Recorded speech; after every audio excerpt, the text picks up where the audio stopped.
السلام علیکم ورحمۃ اللہ وبرکاتہ۔ بسم اللہ والحمد للہ والصلاة والسلام علی رسول اللہ وعلی آلہ وصحبہ ومن والاه وبعد۔ معزز خواتین و حضرات، شادی شدہ مردوں کا بیوی بچوں کو چھوڑ کر سال ہا سال تک بیرون ملک روزگار کے سلسلے میں چلے جانا، یہ ہے وہ مسئلہ جو بڑی شدت کے ساتھ مجھ سے پوچھا جاتا ہے۔ میں آگے بڑھنے سے قبل آپ کو بتا دوں کہ جب آپ لوگ مجھ سے مسائل پوچھتے ہیں تو پھر یہ توقع نہ رکھا کیجیے کہ آپ کو آپ کی پسند کا جواب ملے گا۔ اس مسئلے کے کئی پہلو ہیں۔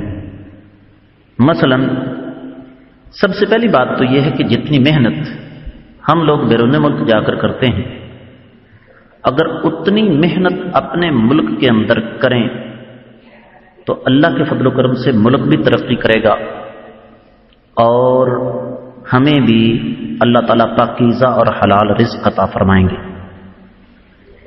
نمبر 2، جب ہم بیرون ملک جاتے ہیں محنت مزدوری کرنے کے لیے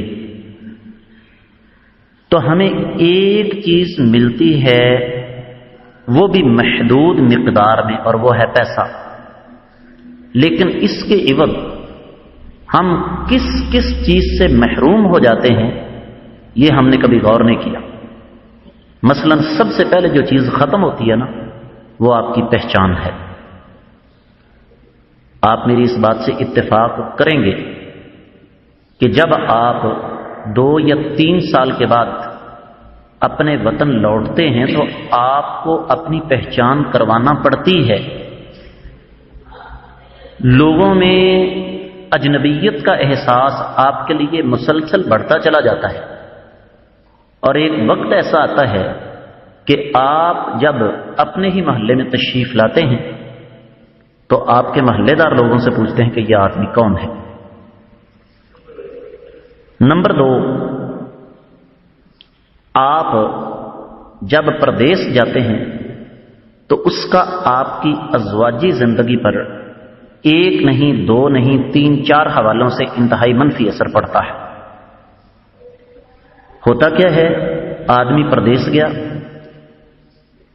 اور میرا نہیں خیال کہ کوئی نارمل عورت جس کا دماغی توازن درست ہو اور وہ اپنے شوہر سے محبت کرتی ہو، وہ آسانی کے ساتھ اپنے شوہر کو جانے دے اور اس کے جانے پر خوش ہو۔ اب ہوگا کیا کہ آدمی کے پردیس جانے کے بعد اس کی والدہ اس کی سیٹ پر بیٹھے گی، اور جب ایک ساس شوہر بنتی ہے نا تو وہ تباہی مچتی ہے کہ جس کا آپ تصور بھی نہیں کر سکتے۔ اس کی وجہ کہ جب ایک ساس شوہر بنتی ہے نا، اس کے دل میں ایک لمحے کے لیے بھی بہو کے لیے پیار محبت کی نرمی کا پہلے نہیں ہوتا۔ مرد کو تو اللہ تعالیٰ نے پھر بھی دل عطا فرمایا ہے، وہ سمجھتا ہے کہ میری زندگی کی ہم سفر ہے، اور اگر میں نے اس پر سختی کرنی ہے تو اس کو پیار محبت کے ساتھ بھی بلا لینا ہے۔ لیکن ساس ایسا بالکل نہیں کرتی۔ نتیجتاً وہ عورت جو آپ کی بیوی ہے، جس کے آدھے سے زیادہ جذبات تو کچلے گئے آپ کے پردیس جانے کے ساتھ، اس کے رہے سہے جذبات کا بھی بیڑا غرق ہو جاتا ہے۔ نتیجتاً اگر یہ کہا جائے تو غلط نہیں ہوگا کہ وہ عورت زندہ دفن ہو جاتی ہے۔ نمبر 3، جب آپ پردیس جاتے ہیں نا تو آپ اپنے بچوں کے لیے ایک ایلین ہوتے ہیں، ایک عجوبہ ہوتے ہیں۔ رب کائنات نے جو سسٹم بنایا نا، ماں اور باپ، اللہ تعالیٰ اکیلی ماں سے بھی نسل چلا سکتے تھے، اکیلے باپ سے بھی نسل چلا سکتے تھے۔ رب کائنات نے ان دونوں کا سلسلہ اسی وجہ سے رکھا کہ بچے کی تربیت میں دونوں کا مثبت کردار ہوتا ہے، اور اس کا ایک ثبوت آپ کو یوں بھی ملے گا کہ جو لوگ بیرون ملک کام کرتے ہیں 90% سے زیادہ کیسز میں ان کے بچے جو ہیں وہ بگڑ جاتے ہیں۔ پھر اس کے ساتھ ساتھ جو آپ کی ازواجی زندگی ہے وہ ایک اور حوالے سے تباہ ہوتی ہے کہ چونکہ آپ اپنی اہلیہ کو پراپر وقت نہیں دے سکتے، وہ آپ کو پراپر وقت نہیں دے سکتی، نتیجتاً دونوں مختلف قسم کی بیماریوں کا شکار ہوتے ہیں۔ جب انسان کے پاس اپنے جذبات کے اظہار کے لیے پراپر راستہ، مناسب راستہ نہ ہو تو وہ غلط راستہ اختیار کرتا ہے۔ میں ایک چھوٹی سی مثال آپ کو دوں گا۔ اب تو خیر دنیا بہت آگے جا چکی ہے، یہ بات میں کر رہا ہوں 92-93 کی۔ پاکستان کے ایک بہت بڑے شہر میں ایک بہت بڑے ڈاکٹر صاحب جن کی آمدنی اس دور میں 92-93 میں ماہانہ 1 لاکھ سے زیادہ تھی، وہ ایک کو 10 لاکھ کرنے کے لیے بیرون ملک چلے گئے، اور ان کی اہلیہ بھی ڈاکٹر تھی۔ دونوں کھلے پیسے کما رہے تھے، لیکن انسان ہے نا، دولت کی ہوس کی کوئی انتہا نہیں۔ وہ صاحب بیرون ملک چلے گئے۔ اب اس اہلیہ نے اپنی محبت کی کمی کو پورا کرنے کے لیے ایک آدمی خریدا، اور پھر دولت کی وجہ سے اسی آدمی کے ہاتھوں قتل ہوئی۔ میں نے اپنی گناہگار آنکھوں سے بذات خود وہ تصویر دیکھی جس کے نیچے لکھا ہوا تھا قاتل اور مقتولہ جب محبت جواں تھی۔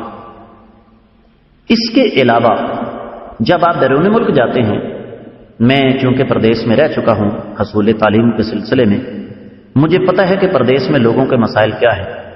یہاں تو یہ ہے نا کہ صبح جب آپ اٹھتے ہیں آپ کو جوتا پالش شدہ ملتا ہے، کپڑے استری ملتے ہیں، واش روم کے اندر پانی گرم ملتا ہے، اگر گیس نہیں آ رہی، گیزر کی سہولت موجود نہیں ہے، کھانا پکا ہوا آپ کو ملتا ہے۔ وہاں یہ سارے کام آپ کو خود کرنا پڑتے ہیں۔ اور پھر جب آدمی رات کو لیٹتا ہے نا وہاں پر، تو ایک ایک بچے کی شکل اس کے سامنے آتی ہے، تو انسان کی جو حالت ہوتی ہے اسے صرف محسوس کیا جا سکتا ہے، بیان نہیں کیا جا سکتا۔ میرے ایک شاگرد تھا، بیرون ملک گیا، اور اس کے جانے کے بعد 6 یا 7 مہینے کے بعد اللہ تعالیٰ نے اسے بیٹا عطا فرمایا۔ جب وہ واپس آیا تو اس بچے کی عمر 1 سال سے زیادہ تھی۔ اب خود سوچئے کہ بیٹا ہو، ایک ہو، باپ پردیس سے آیا ہو، کس جذبے کے تحت وہ آئے گا۔ یقین جانیے اس آدمی کو میں نے اپنی آنکھوں سے روتے ہوئے دیکھا ہے۔ کہنے لگا جی مجھے آئے ہوئے 1 ہفتہ ہو گیا ہے، لیکن ابھی تک میرا بیٹا میرے قریب نہیں آتا۔ میں تڑپ رہا ہوں اس کو سینے کے ساتھ لگانے کے، میں تڑپ رہا ہوں اس کو کندھوں پر بٹھانے کے لیے، لیکن وہ میرے پاس ہی نہیں آتا۔ اور کیوں نہیں آتا؟ اس لیے کہ اس کو پتہ نہیں یہ آدمی کون ہے۔ اس کے ساتھ ساتھ اس کا ایک اور پہلو لے لیں، آپ وہاں مشقت اٹھا رہے ہیں، مزدوری کر رہے ہیں، آپ انتہائی نامساعد حالات میں وہاں پر محنت مزدوری کر رہے ہیں۔ دوسری طرف صورتحال کیا ہے؟ یہاں لوگ آپ سے یہ امیدیں لگائے بیٹھے ہیں کہ آپ شاید جھاڑو کے ساتھ پیسے اکٹھے کر رہے ہیں۔ وہ جو توقعات ہیں جب پوری نہیں ہوتی تو معاشرے کے اندر پھر آپ کا جو گراف نیچے گرتا ہے، آپ اس کے بارے میں سوچ بھی نہیں سکتے۔ اسی طریقے سے رہا یہ مسئلہ جی پوری نہیں پڑتی، یہ بھی سن لیجئے 90% سے زیادہ جو لوگ بیرون ملک کام کر رہے ہیں ان کی بیویاں پیچھے مال اس طرح اڑاتی ہیں جس طرح مال مفت ہوتا ہے۔ یہ ذہن میں رکھیے گا۔ تو حل بہترین یہ ہے کہ اپنے ملک کے اندر رہیے، قناعت کی پالیسی اختیار کیجئے، اخراجات کو محدود کیجئے، اپنی بیوی کے ساتھ بیٹھ کر میٹنگ کیجئے، اپنے آپ کو مینج کیجئے، تھوڑے پر گزارا کیجئے، محنت کیجئے، شریعت کے اصولوں کے مطابق زندگی بسر کیجئے، اللہ تعالیٰ اسی میں برکت عطا فرمائیں گے۔